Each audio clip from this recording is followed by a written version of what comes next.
Hola, hace algunos meses hice un par de videos sobre la magia. Esto como parte de un estudio para tratar de entender cómo se relacionan y sobre todo cómo se diferencian la magia de la psicología analítica. Como parte de esta exploración, inevitablemente me encontré con el tarot.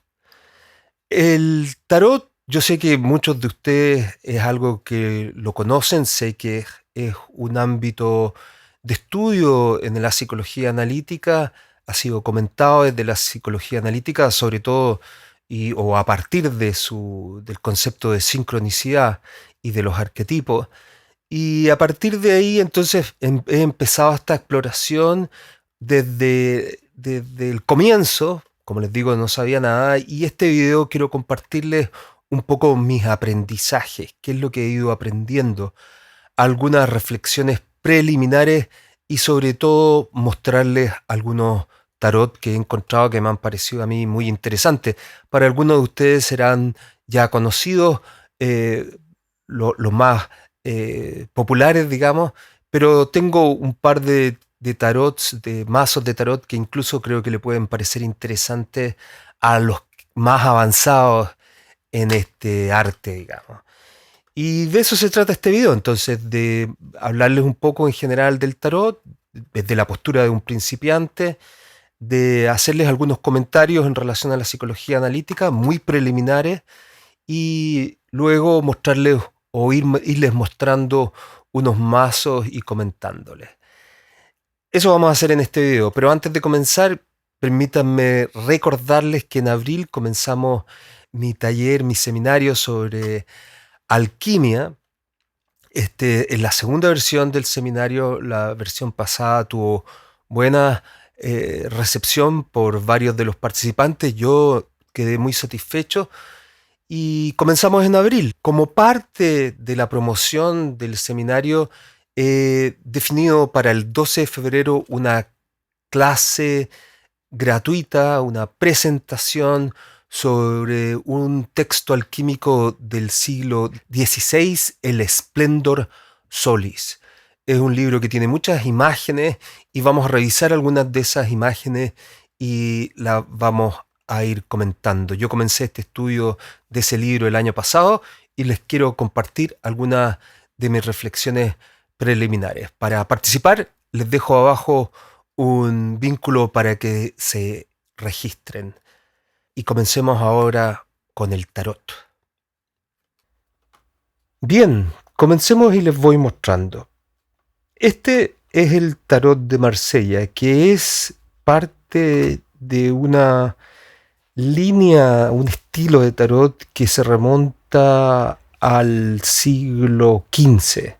Por ahí empiezan a aparecer los primeros tarot. No exactamente este, hubo varias versiones antes que este, pero este es el que empieza a hacerse popular desde Italia, donde comienza la tradición del tarot y el desarrollo de estas bellas imágenes, hasta Francia pasa luego y ahí se empieza a producir ya más masivamente. Originalmente fue hecho como un objeto de juego y artístico, pero prontamente empezó a irse desarrollando con un fin, además de artístico, adivinatorio. Y este tarot de Marsella, que lo tengo aquí en esta hermosa cajita que me regalaron hace poco de chocolate, eh, es, está compuesto, bueno, todos los tarot en general están compuestos por 78 cartas, 56 del arcano menor que se llama y 22 del arcano mayor. No, las cartas del arcano menor son estas, por ejemplo. Aquí tenemos los 1, los ases, de distintos, de espadas, de moneda, de copas y de mazo, ¿no? Estas hay 14 cartas cada uno y forman un total de 56 y hay 22 que son los arcanos mayores, que son estos que les voy a mostrar a continuación. Este es el famoso Fool, el loco, ¿no? El tonto, loco. El loco yo creo que es una buena traducción. El mago, voy a tratar de poner algunos que se vean aquí. La papesa, la emperatriz, el emperador, el papa, los amantes, el carruaje. No se están viendo mucho aquí, ahí, por ahí. La justicia, el ermita, la rueda de la fortuna, en fin, no las voy a mostrar todas, pero para que tengan una idea. Básicamente esto nos interesa o ha interesado a los junguianos porque cada una de estas figuras representa un arquetipo, ¿no?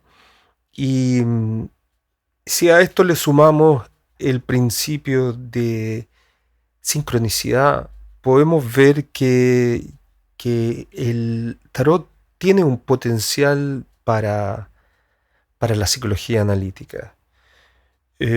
¿Cuál exactamente es ese? Todavía tengo que aprender más sobre el tarot para poder tener una visión más clara, pero hay algunas visiones preliminares que les comento un poco más adelante. Primero les quiero mostrar los tarots, ¿no? Entonces, este es el tarot de Marsella, que es de la línea más clásica, digamos, ¿no? Y es muy hermoso, hay muchas variedades. Este que yo tengo está hecho aquí en Japón y tiene, pero siguiendo los mismos diseños, aunque me parece que cambian un poco los colores y un poco los dibujos. Muy poco se ha tratado de mantener igual. Pero hay, y esto es interesante, hay miles de tarot probablemente. Hay un montón de variaciones. Cada gente le da a su artista, cada estudioso del tarot le da su propio giro, ¿no? Y va haciendo algo, un objeto que es a la vez un objeto de expresión artística, un objeto de contemplación, de meditación y de adivinación, yo diría. Muy lindo este tarot clásico de Marsella. Hay un tarot junguiano también, que todavía yo no lo he querido estudiar porque quiero primero aprender el más básico, y luego ir adentrándome en otros más específicos. Este es el Rider Waite, o también conocido como Rider Waite Smith. Waite and Smith fueron dos miembros de la orden secreta del Golden Dawn, un grupo de estudiosos de la magia que se organizó en Inglaterra y que duró algunos años a fines del siglo XIX y comienzos del siglo XX.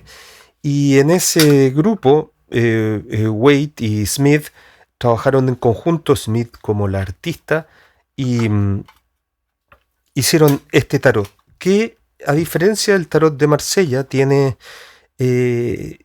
elimina algunos símbolos, algunos guiños al catolicismo, e incluye otros símbolos más esotéricos, como este aquí, por ejemplo. Se sugiere que se ve aquí, voy a ver si lo acerco un poco, se sugiere que esa imagen que está atrás de la emperatriz es el árbol de la cábala, por ejemplo. Entonces hay pequeños guiños a distintas tradiciones herméticas. Esta es la carta del loco también, que tiene un diseño un poco distinto, y en general esa es una de las características también de este tarot de Rider Waite, que además de incorporar algunos símbolos esotéricos, va incluyendo en el arcano menor también algunas imágenes que ayudan a entender un poco y a la lectura de este, ¿no? Entonces aquí tenemos los arcanos mayores, que son los que los mismos que ya vimos, aunque hay un cambio en el orden de dos de ellos, pero en general eh, los arcanos mayores se mantienen semejantes, con un diseño distinto, por supuesto, un poco más moderno, más esotérico, y sobre todo hay bastantes cambios, diría yo, me parece a mí, en los arcanos menores, donde, por ejemplo, aquí este es el 5 de monedas, que le llaman aquí el 5 de Pentacles. Aquí está el rey de Pentacles. Se fijan, hay más, no son solamente las 10 monedas, aquí hay imágenes que van sugiriendo el significado de cada carta. Pero básicamente, por lo que he podido entender, el significado de estas cartas está basado en la numerología, ¿no? Que es otro tema aparte que yo también desconozco. Claro, en la psicología junguiana uno se encuentra con frecuencia a la referencia a, sobre todo en la alquimia, al uno, al 2, al 3, al 4, ¿no? A la trinidad, a la cuaternidad, a los mandalas, al triángulo, ¿no? A todas estas figuras geométricas más básicas que Jung les va atribuyendo un significado arquetípico a partir de cómo aparecen en distintas mitologías, religiones, tradiciones, ¿no? En los arcanos menores tenemos cuatro figuras, las cuatro últimas figuras, que son el rey, la reina, el caballero y el paje, ¿no? Tenemos entonces las figuras del 1 al 10, por ejemplo, el 1 al 10 de copas, y además después tenemos el paje de copas, el paje el caballero de copas, la reina de copas y el rey de copas. Un poco semejante a lo del juego de cartas tradicional, ¿no? Entonces, este es el Rider-Waite, que mucha gente lo recomienda como un buen mazo para principiantes, porque tiene no hay que memorizar tanto y las imágenes van sugiriendo algunas interpretaciones.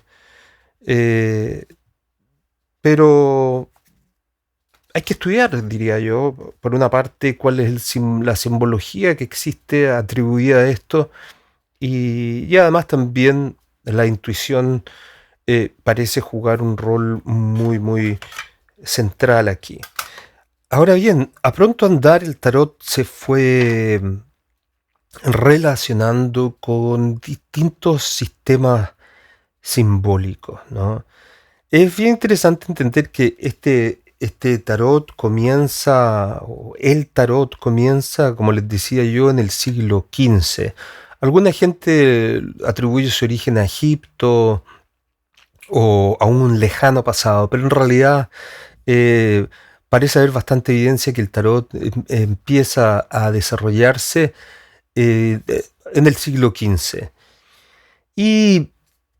Pero prontamente empiezan a hacerse distintos ocultistas, digamos, empiezan a establecer vínculos entre distintas tradiciones y el tarot, ¿no? Y las imágenes del tarot.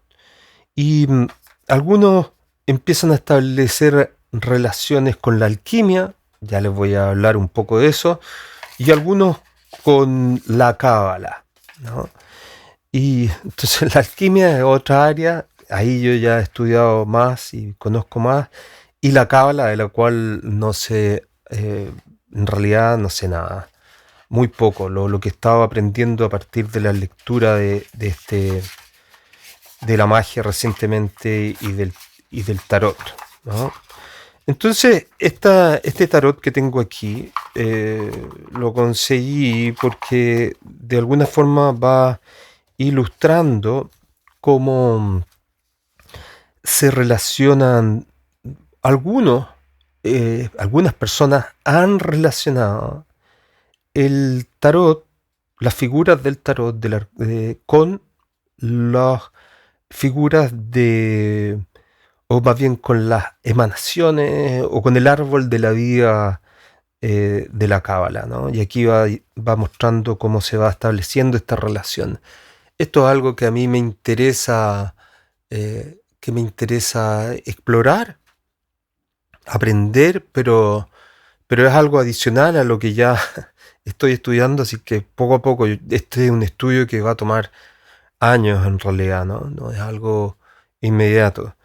Pero aquí se van estableciendo, como ustedes pueden ver, esas relaciones aquí y también las relaciones con la letra, la letra que corresponde al árbol de la vida, que corresponde a un aspecto de Dios, se va relacionando también con los planetas y también se va relacionando aquí con los elementos de la alquimia.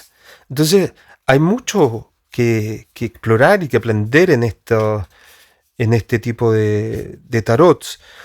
Ahora, después les voy a comentar un poco cuáles son algunas reflexiones respecto a eso, pero es bien interesante todo lo que se va vinculando y las asociaciones que progresivamente, esto es bien importante, que progresivamente se fueron agregando al tarot, ¿no? Y que todavía se están agregando, e incluso un poco lo que hago yo al hacer estos comentarios es justamente eso, ¿no? Y cualquier interpretación un poco hace eso, ¿no? Amplificar un poco las imágenes del tarot, algunos de manera más sistemática y estableciéndolo con sistemas esotéricos, como en este caso, ¿no? Donde se vincula con la alquimia, con la cábala.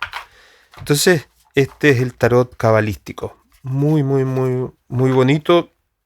Mucho que estudiar. No es algo eh, rápido. Y por último, les quisiera mostrar, antes de pasar a mis reflexiones y a algo más que les quiero comentar, este tarot que lo encuentro maravilloso. Este es el tarot alquímico. Este tarot lo me gustó mucho porque establece la relación del tarot con la alquimia, ¿no? Y tiene imágenes muy, muy hermosas y, y voy a comenzar a estudiar esa relación primero, ¿no? La relación antes de entrar en la cábala con la alquimia. Aquí entonces tenemos varias imágenes, les voy a ir poniendo aquí algunas y les voy a mostrar una, por ejemplo. Me parece interesante. Eh, Todas me parecen interesantes, ¿no? Pero por ejemplo, aquí tenemos a la emperatriz, ¿no? A ver, a la emperatriz. Y aparece el vínculo entre la luna y el agua, ¿no? Eh, o aparece aquí el hierofante, ¿no? Marie-Louise von Franz hace un análisis de esas imágenes en su libro sobre alquimia, por ejemplo. ¿Qué más? Aquí tenemos al loco, ¿no? Que tiene una representación distinta y se fijan, aparece como un alquimista. Esta es una típica imagen del alquimista donde aparece buscando un conejo que entra a una montaña. Aquí, por ejemplo, tenemos la imagen del mundo. Aparece un uroboros, ¿no? Y aparece esta mujer, pero con las alas de Mercurio. Es decir, pequeños símbolos que nos van dando cuenta de... Acá también, en el colgado aparece la serpiente que está clavada, que es es una referencia a la Biblia que también aparece en algunos textos alquímicos y en Jung como una unión de los opuestos en la cruz. ¿No? En la Biblia aparece, tiene otro sentido, o es más bien como una advertencia. Eh, pero bueno, un, un tarot realmente precioso. Se fijan, aquí hay algo que empieza uno, le empieza a uno a pasar, que uno empieza a encontrar cierto sentido personal en estas imágenes, ¿no? En mi caso, como he estado estudiando alquimia, a propósito del taller de alquimia que comenzamos en abril, que estuve estudiando tantos años, entonces, eh, claro, me parece muy interesante, ¿no? Y ya tengo más conocimiento, entonces puedo establecer relaciones. Pero aquí, por ejemplo, también les quería mostrar, aparece, por ejemplo, las monedas, ¿no? Y aparece aquí el símbolo de materia, ¿no? De la materia. Aquí aparecen los bastos y aparece el símbolo del fuego, ¿no? Aquí aparecen las copas y aparece el símbolo del agua. Se fijan ahí como aparece como un aparato alquímico, ¿no? Y aquí, por ejemplo, aparecen las espadas eh, que representan aire, ¿no? Y aquí aparecen los símbolos de, para cada uno de los elementos, ¿no? Ahí, ¿no? Bueno, les comento un poco las interpretaciones alquímicas hasta el momento, las interpretaciones psicológicas hasta el momento. Ok, comencemos entonces, o les ofrezco algunas reflexiones primero muy preliminares de esto, del tarot desde un punto de vista psicológico. Primero, obviamente, y algo que es obvio, pero tiene que ver con el hecho de, de la proyección, ¿no? Cómo entra en juego la proyección aquí a la hora, por ejemplo, de crear tantos tarots, tantas variedades de tarot. Los creadores proyectan ahí eh, su estudio, su trabajo, su entendimiento y también, por supuesto, en la medida en que el sistema que ya está establecido lo permite, un poco de su inconsciente y de su subjetividad. Eh, entonces empiezan a aparecer una tremenda variedad. Hay de todos tipos de, de tarots, ¿no? Tarot de animales, tarot oscuros, tarot más luminosos, tarot más como un poco más como anime, otros más clásicos, en fin, hay una tremenda variedad. Y justamente también, además de quienes proyectan un poco eh, sus aspectos en la elaboración de estos mazos, está como las personas también lo reciben, ¿no? Como personas reciben y conectan, ¿no? Conectan más con cierto tipo de tarot que con otros. Entonces, ahí hay un ejercicio, un aspecto proyectivo que es interesante, pero otro aspecto proyectivo tiene que ver claramente también en la lectura. En la lectura las personas, quienes leen las cartas, eh, los tarotistas, digamos, proyectan mucho de sus propios eh, entendimientos, por una parte, y también de su propio inconsciente en cómo van leyendo las cartas. Y las personas que reciben la lectura también hacen una proyección de sus propios procesos.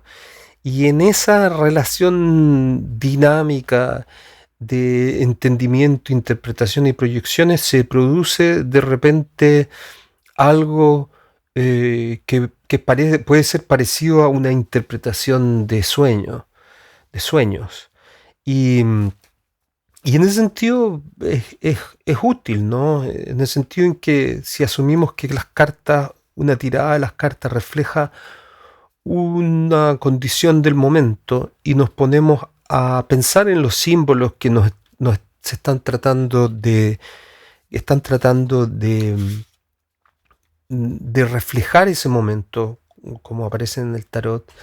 Entonces, puede ser útil. Lo único que me preocupa un poco a mí es que cuando uno hace interpretación de sueños, generalmente eh, uno se recomienda que uno tenga un conocimiento de la historia de la persona, ¿no? O sea, en el contexto de la terapia, por ejemplo, y ahí pues hay una relación donde se conoce un poco la historia de la persona y en cambio cuando hay una lectura del tarot no hay mucho de eso, ¿no? Entonces la interpretación del tarotista queda y luego la persona se va y la interpretación del tarotista queda en las manos de quien lee y esa interpretación de repente puede ser eh, riesgosa, digamos. No, no quiero decir equivocada, pero por lo menos parcial. De ahí que sea importante encontrar a alguien que sepa bien del tema y que maneje bien esto, que sea honesto y que sea prudente. Y también uno tomar este tipo de lecturas con prudencia, ¿no? Y yo creo que se usa mucho la palabra meditar en las cartas, en la tirada de las cartas. Y yo creo que esa es una buena actitud, tratar de recibir las imágenes que aparecen, la estructura que típica que aparece y tomarlas y dejar que decanten y tratar de relacionarlas con con la situación que estamos tratando de entender, ¿no? Ciertamente, al abrir las puertas de la sincronicidad, abrimos también la puerta a romper un poco la línea del tiempo y el espacio, ¿no? Pero también es algo que no nos es usual, por lo tanto tenemos que entenderlo con cierto cuidado, ¿no? Y yo diría que no de una manera determinista, ¿no? Así es que, y les voy a dar un pequeño ejemplo luego más adelante. Entonces un poco, les hablo un poco de la proyección, cómo se proyectan y cómo en la interpretación se van amplificando y se van estableciendo relaciones entre las imágenes del tarot y aspectos de mi vida y aspectos, otros ámbitos del conocimiento, de la cultura, de la mitología, de la religión. Eso es la amplificación, ¿no? La técnica interpretativa de la amplificación. Y ahí llegamos a un conjunto de ideas, a un complejo de ideas, llamémosle, que en ningún caso nos da una respuesta definitiva y clara, pero que nos ayuda a inclinarnos en una cierta dirección mediada a la conciencia.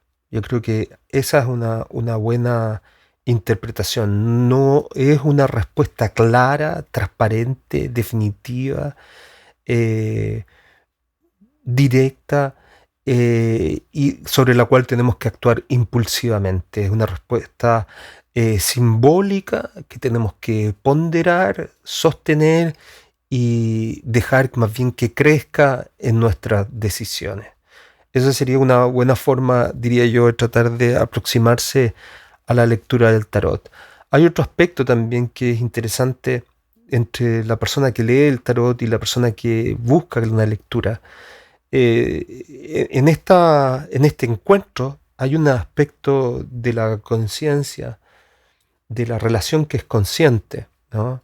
Y hay otro aspecto de la relación que es inconsciente, y ese aspecto en este tipo de momentos, en este tipo de situaciones, cuando estamos tratando de, de tocar el entrar o dejar de que aparezca el inframundo, digamos, perdón, el unus mundus a través de los arquetipos, en esos momentos esa conexión inconsciente entre las dos personas que están en la relación es también tremendamente importante. De ahí de nuevo la importancia, el valor de encontrar una buena persona que le lea las cartas, que sea honesta, que sea serio, que sea estudioso, que sea ético y, y que pueda trabajar bien integralmente en sí mismo para poder tratar de ayudar a las personas que buscan. Y eso es lo delicado, porque muchas personas eh, buscan este recurso en periodos de angustia, de desorientación. Entonces de repente son objetos, por una parte, de manipulación y por otra parte también de desorientación, ¿no? Y de impulsividad, ¿no?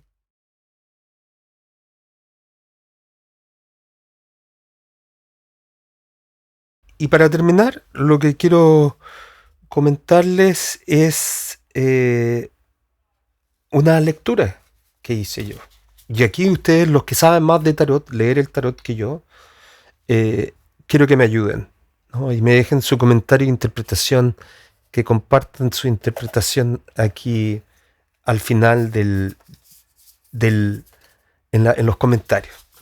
Antes de hacer este video, hice una consulta al tarot y le pregunté, ese es otro aspecto que es bien importante, ¿cuál es la pregunta que uno formula al tarot? ¿No? Eso es bien importante cuando uno pregunta al I Ching o al tarot o en otros ámbitos. La pregunta es la mitad de la respuesta, ¿no?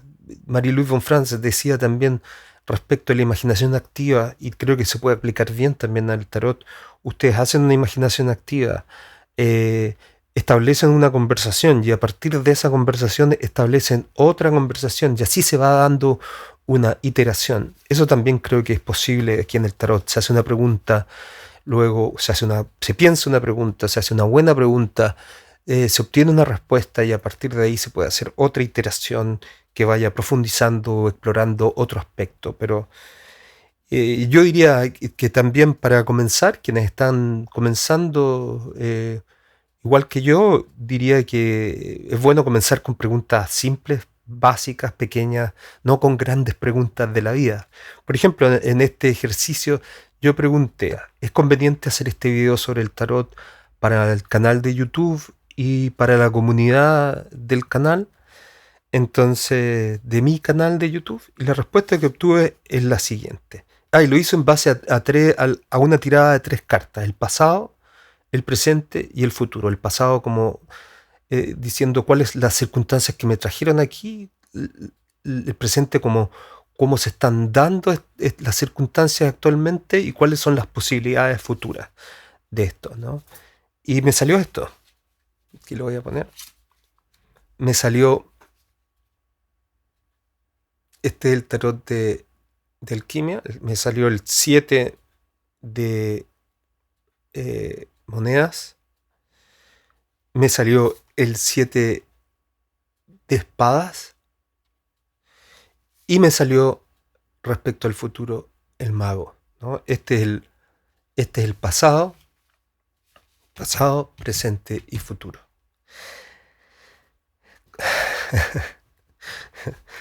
Cuando hice esos videos de magia, yo dije, yo no soy un mago ni por ahora pretendo serlo. Y me salió en el futuro la imagen del mago. Bueno, ¿cómo interpreto yo esto? Desde muy básico y preliminar entendimiento, y que ustedes por favor me complementan más abajo. El 7 al parece ser que tiene, bueno,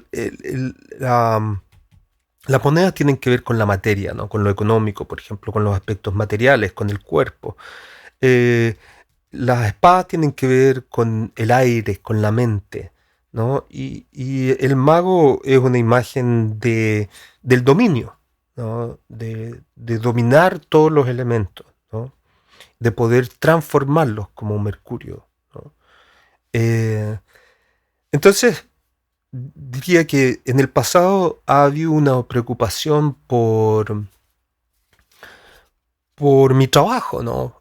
Que fue un poco el origen del canal, ciertamente, por cómo tratar de promover mi trabajo y continuar con la difusión de la psicología analítica, ¿no? Entonces ese fue el origen un poco de esto, tratar de ayudar a alguien y tratar de dar a conocer a mi trabajo para que algunas personas me puedan contactar y, y trabajar, ¿no? En términos clínicos.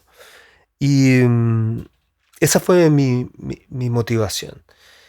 Y respecto al presente, tiene que ver con que hay que tener consideraciones de tipo teóricas, consideraciones de tipo prácticas también, de tener cuidado de lo que se dice, cómo se dice, ¿no? Porque justamente por lo que decía al principio, es decir, hay un cierto riesgo al hacer este tipo de videos, ¿no? En términos de cierta gente que obviamente le va a parecer que esto es una tontera. Por lo tanto, y también porque soy un principiante y no conozco el tarot, entonces también puedo quedar mal con todos, digamos. Solo con los que están igual que yo en la misma condición de aprendiz podrían tener más benevolencia, pero el resto podría ser más eh, severo, digamos, con su juicio. Por lo tanto, he tenido que tener cuidado en lo que digo, en lo que ofrezco en este video, ¿no? Y de ahí mi énfasis en decir que lo hago desde la postura de un principiante. Y el futuro es que si yo sigo en esta línea de estudio, en esta línea de trabajo aquí en el canal y en mi estudio personal, eh, puedo lograr tener un cierto dominio, un cierto mayor conocimiento de esta materia. No, no diría que todavía que llegue a ser un mago, porque no es un ejercicio solamente de estudio, de lectura individual, el convertirse en un mago, digamos, pero ciertamente por lo menos un mayor conocimiento y un mayor dominio de estos distintos temas del tarot eh, y, la, y la magia y los otros artes que pertenecen a la magia. Poco a poco voy a ir eh, aprendiendo un poco más sobre el tarot y espero ir haciendo algunos otros videos sobre más en detalles, por ejemplo, de los mazos, explicándolos más en detalle. Tengo pendiente también del estudio de la astrología, es algo que también quiero estudiar un poco más sobre la cábala. Es un periodo largo, un estudio largo y al cual les invito a que me acompañen. Por lo tanto, si no están suscritos al canal, les invito a que se suscriban, que le den un like, que comenten el canal, el video, que los que saben de lectura comenten esta tirada de cartas, que es lo que ustedes ven aquí. Y por favor, se lo agradecería. Y, y bueno, eso por ahora. Ha sido un video más largo del usual, pero espero que les haya parecido entretenido. Dejo también, les reitero la invitación al taller de alquimia y el 12 de marzo la presentación gratuita sobre el Splendor Solis, un libro alquímico con hermosas imágenes del siglo XVI. Eso es todo por hoy y nos vemos pronto.